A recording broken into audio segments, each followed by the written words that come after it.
Studies show that 80% of children with specific learning disabilities, such as dyslexia, suffer from low self-esteem.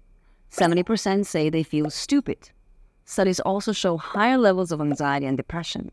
Longer-term studies show these kids are more likely to be unemployed and have diminished career prospects due to low self-esteem, or worse, they sometimes become criminals. There is a strong correlation between dyslexia and low self-esteem. There is also a strong correlation with criminal activity. Some prison systems have reported that up to 50% of their population has dyslexia. But for many, that's no surprise. Those with dyslexia know all too well the suffering caused by low self-esteem, and too many have suffered ill fates because of it. But it doesn't have to be that way. Many people with dyslexia have unique gifts, but low self-esteem crushes them unless there is an intervention.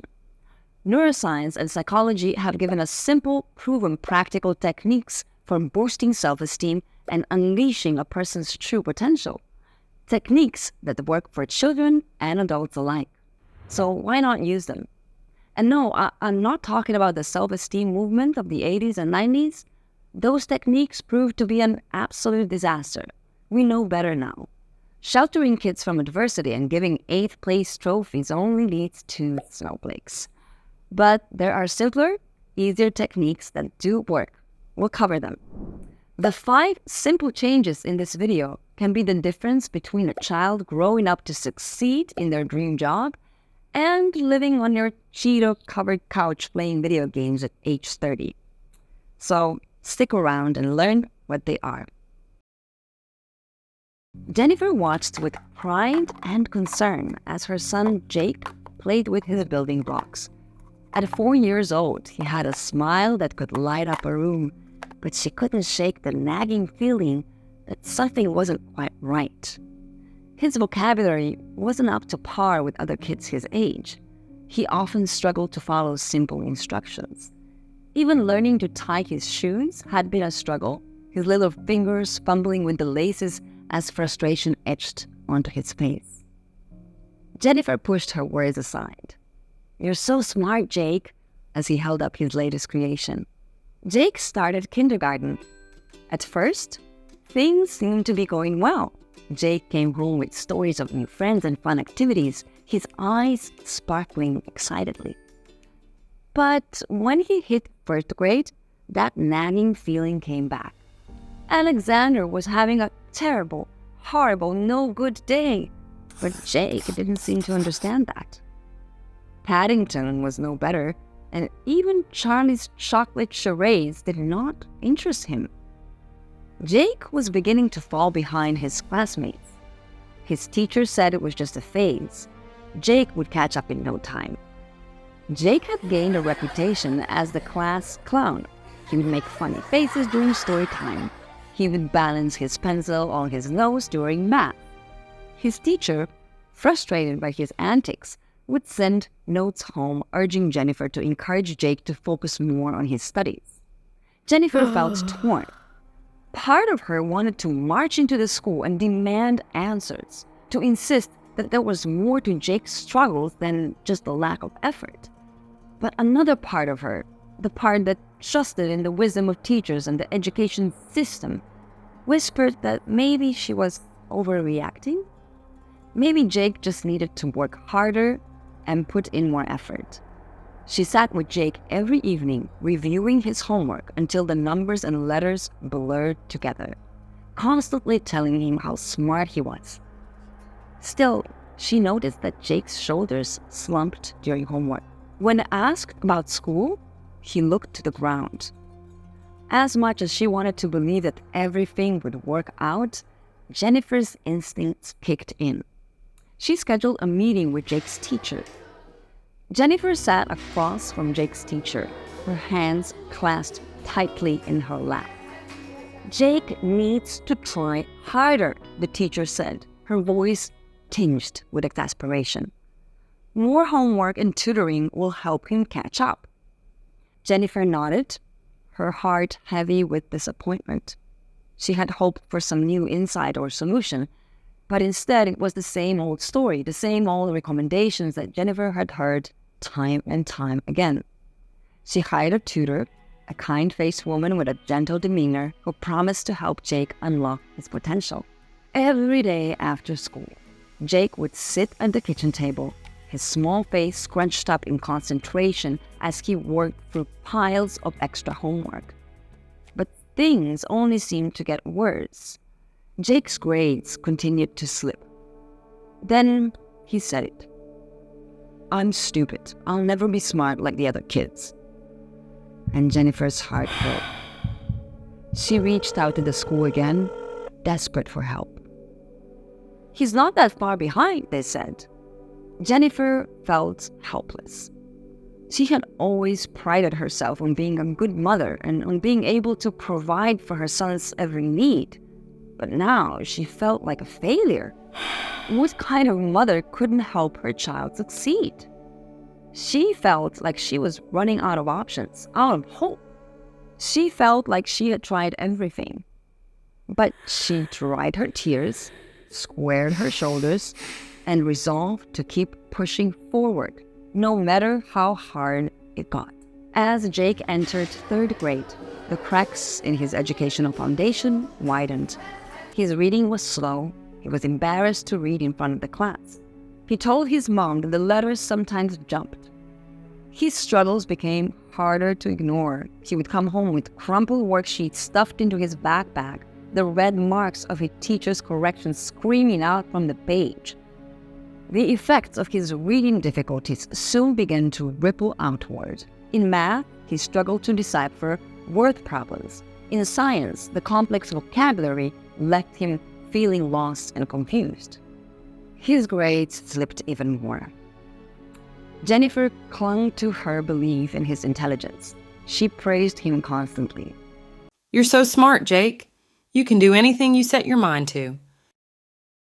But even as she spoke the words, Jennifer could see the flicker of doubt in Jake's eyes. The more Jennifer tried to help, the more Jake retreated. He became a master of diversion, his quick wit and charm becoming his greatest weapons. He would crack jokes and make silly faces, anything to avoid the crushing weight of his academic struggles. Charmed by his humor and easy smile, his teachers overlooked his failing grades, chalking them up to a lack of effort rather than a genuine difficulty. Inside, however, Jake was drowning. He could feel the gulf widening between himself and his classmates, the ease with which they navigated the world of letters and numbers. He began to internalize a deep sense of shame, a belief that he was fundamentally flawed and stupid in a way that could never be fixed. Every time Jennifer praised his intelligence, Jake felt a sickening twist in his gut, a fear that he was living a lie. He became consumed by the idea that he was stupid and that his mother would find out. Then she wouldn't love him anymore. He would do anything to be sure that didn't happen. As he grew older, Jake's avoidance tactics became more sophisticated. He discovered that bad behavior, playing the class clown or the party animal, could deflect attention away from his academic shortcomings. He would rather be seen as a troublemaker than as stupid. He would rather bear the label of bad boy than admit to his struggles.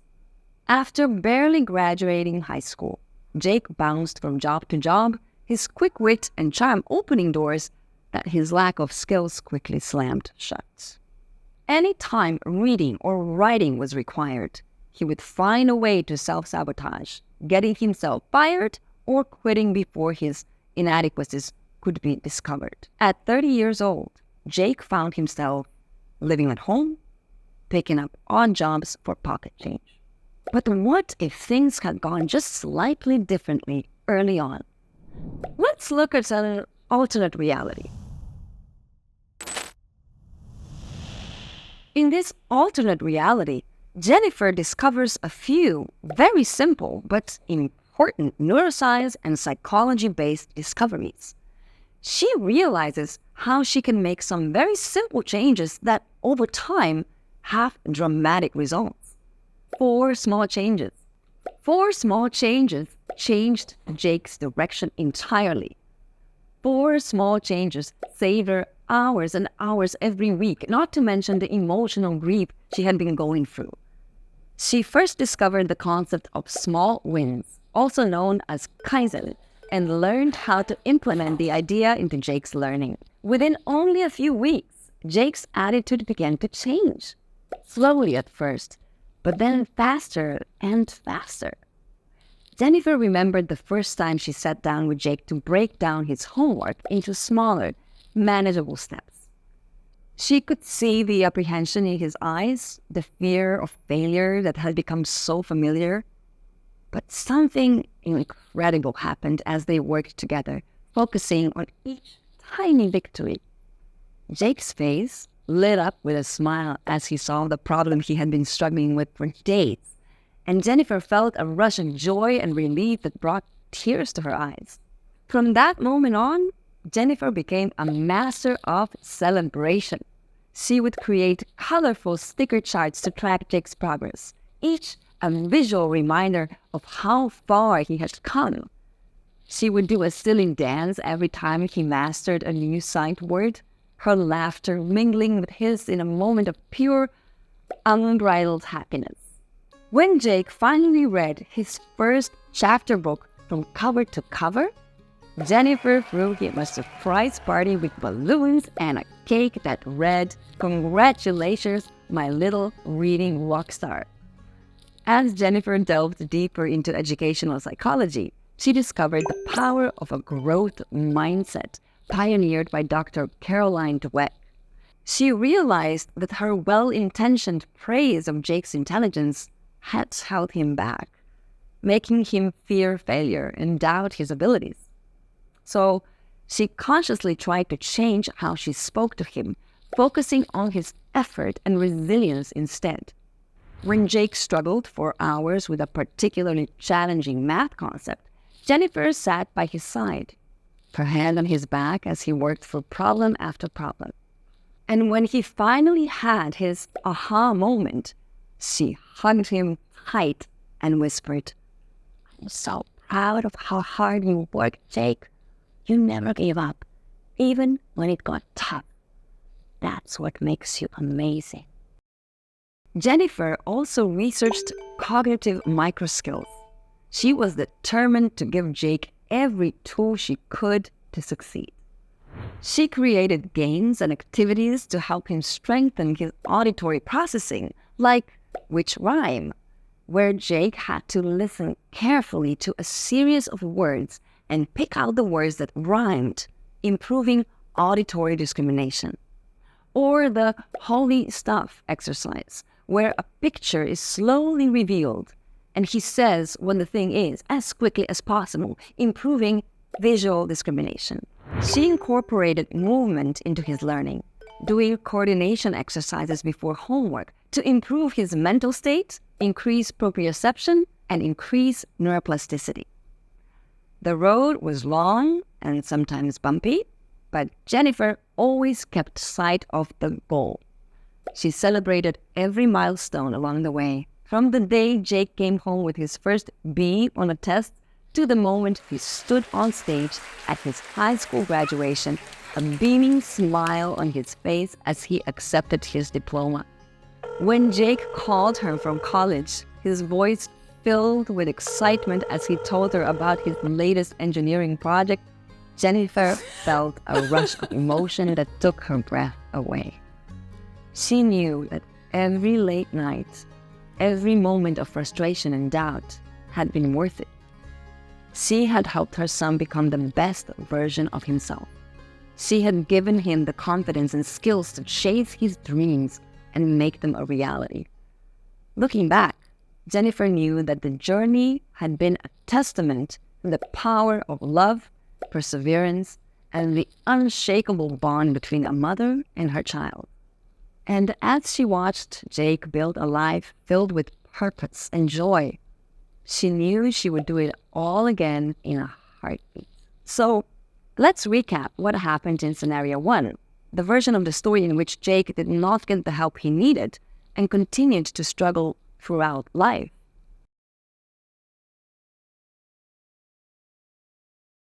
Jake's brain worked a little differently when it came to learning. He had a harder time understanding and remembering things he heard. This made it challenging for him to read and follow directions. His inability to learn to tie shoes was a sign that he may have also had trouble with visual spatial learning. His problems were not because he wasn't smart. They were because his underlying cognitive microskills were not as strong as needed. This made learning more difficult for him compared to other children. Jennifer, being concerned, always praised him for being smart. While she meant well, this made things harder for Jake. When he faced challenges that made him feel dumb, he would avoid them or try to distract himself and others by being funny or acting out. He was afraid of not seeming smart, so he used these diversionary tactics to avoid being found out. As Jake fell behind in school, he started believing he was stupid. This made him feel bad about himself and less motivated to keep trying. Being the class clown made him feel better, and he used this to avoid dealing with his struggles in school. This is common, and children will use other tactics as well. Or these include sour moods, destructive behaviors, sickness, or even being the teacher's pet. So Jake's school didn't realize he was having these difficulties early on. They thought he just needed to try harder, but they didn't look into other reasons why he might be struggling. His diversionary tactics worked on him too. He was clever. Most schools have a wait until failure policy. They can only give help once a student has fallen far behind. Of course, this makes it very difficult to catch up. So Jennifer was frustrated and felt like a failure as a mom, even though she tried her best to help Jake. The pressure she put on him to work harder and her stress made him feel worse about himself and his abilities. So she was trying to help, but her methods backfired on her. And all these factors, how Jake's brain worked, how he was praised, how he felt about himself, the lack of help from his school, and the stress at home combined to make learning very challenging for Jake, leading to his struggles and eventual failure in school. This then spiraled into more and more failures. Unfortunately, this is not an uncommon story. Now, let's cover what happened in the second, more optimistic scenario. Jake's success can be attributed to neuroscience-informed interventions, psychological strategies, and a supportive family environment. Let's explore the factors that contributed to this outcome. Number 1, neuroscience of skill building. Jennifer's focus on cognitive microskills, such as auditory, visual, and kinesthetic processing, directly targeted the underlying neurological weaknesses contributing to Jake's learning difficulties. By practicing blending and segmenting activities, Jennifer helped Jake improve his ability to fill in missing sounds in words, enhancing his decoding and comprehension skills. She added proprioception activities to improve visual spatial skills and to increase neuroplasticity. 2, psychological impact of small wins and growth mindset.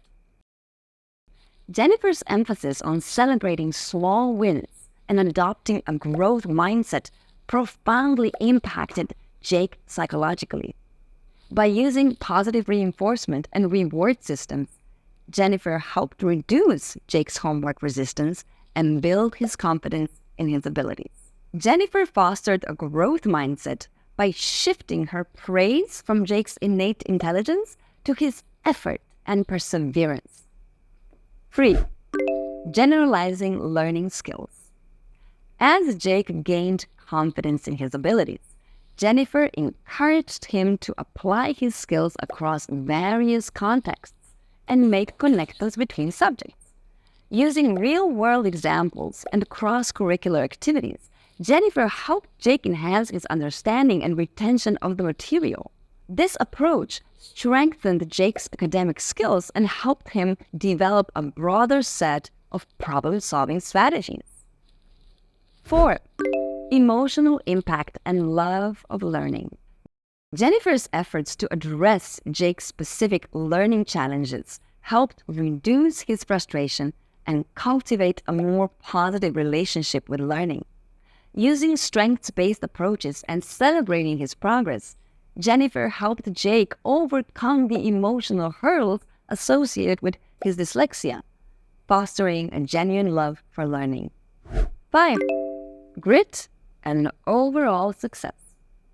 As Jake developed persistence and resilience in fundamental skills like reading and writing, he laid the foundation for long-term academic success.